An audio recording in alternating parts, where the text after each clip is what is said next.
મિત્રો, શું તમે ક્યારેય ઉંદરના મંદિર વિશે સાંભળ્યું છે?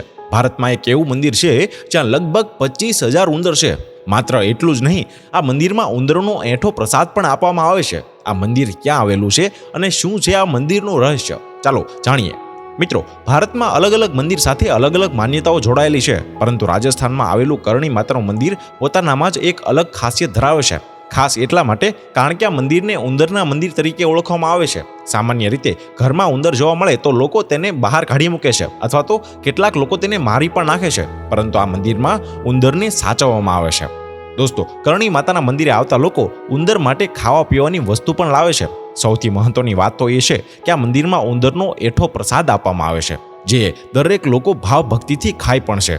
અને આ મંદિરમાં સફેદ ઉંદર અને કાળા ઉંદર બંને જોવા મળે છે. લગભગ 25,000 કરતાં પણ વધારે ઉંદર આ મંદિરમાં છે. અહીં આવતા ભક્તો કોશિશ કરે છે કે તેઓ જમીન સાથે પગ ઘસીને ચાલે, જેથી ભૂલથી પણ ઉંદર પર તેનો પગ ન આવી જાય. આવું એટલા માટે કારણ કે જો કોઈનો પણ ભૂલથી પગ ઉંદર પર પડી જાય છે તો તેમને આ મંદિરમાં સોનાના ઉંદરનું દાન દેવું પડે છે. અને એવું પણ કહેવાય છે કે જે ભાગ્યશાળી હોય તેમને જ આ મંદિરમાં સફેદ ઉંદરના દર્શન થાય છે, કારણ કે સફેદ ઉંદરને કરણી માતાના પુત્ર અથવા તો પુત્રી તરીકે માનવામાં આવે છે.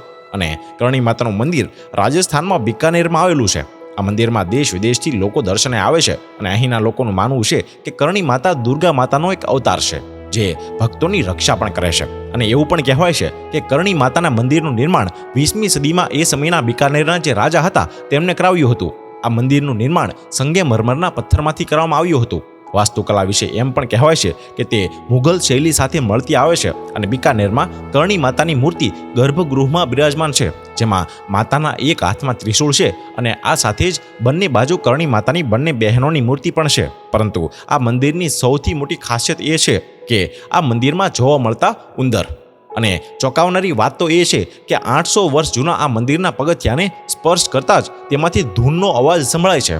ઉંદરને લઈને સૌથી મોટી ખાસ વાત તો એ છે કે તે સવારે 5 વાગ્યે મંગળા આરતી સમયે દરમાંથી બહાર આવે છે. હવે આ મંદિરમાં જોવા મળતા ઉંદરને લઈને ઘણી બધી માન્યતાઓ પણ છે. એક માન્યતા એવી છે કે માતા કરણીના સાવકા પુત્ર લક્ષ્મણ હતા. કહેવાય છે કે એક દિવસ કપિલ સરોવરમાં પાણી પીતી વખતે લક્ષ્મણ ડૂબી જાય છે, જેથી કરણી માતા ભગવાનને પ્રાર્થના કરે છે અને ત્યારે જ યમરાજ તેને ઉંદરના રૂપમાં જન્મ આપે છે.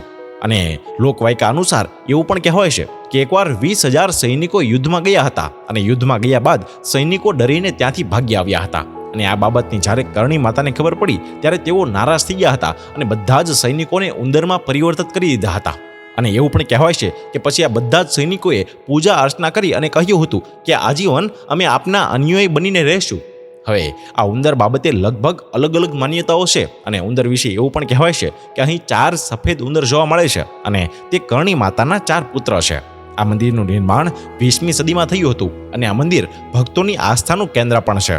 અને મોટાભાગના લોકો એટલા માટે પણ આ મંદિરે આવે છે કારણ કે અહીંયા મોટી સંખ્યામાં ઉંદર જોવા મળે છે. અને ખરેખર આ આશ્ચર્ય બાબત પણ છે. અને દેશ વિદેશથી પણ લોકો અહીંયા આવે છે. અને કરણી માતાનું આ મંદિર બિકાનેરમાં આવેલું છે, જે ભક્તોની આસ્થાનું પ્રતીક છે.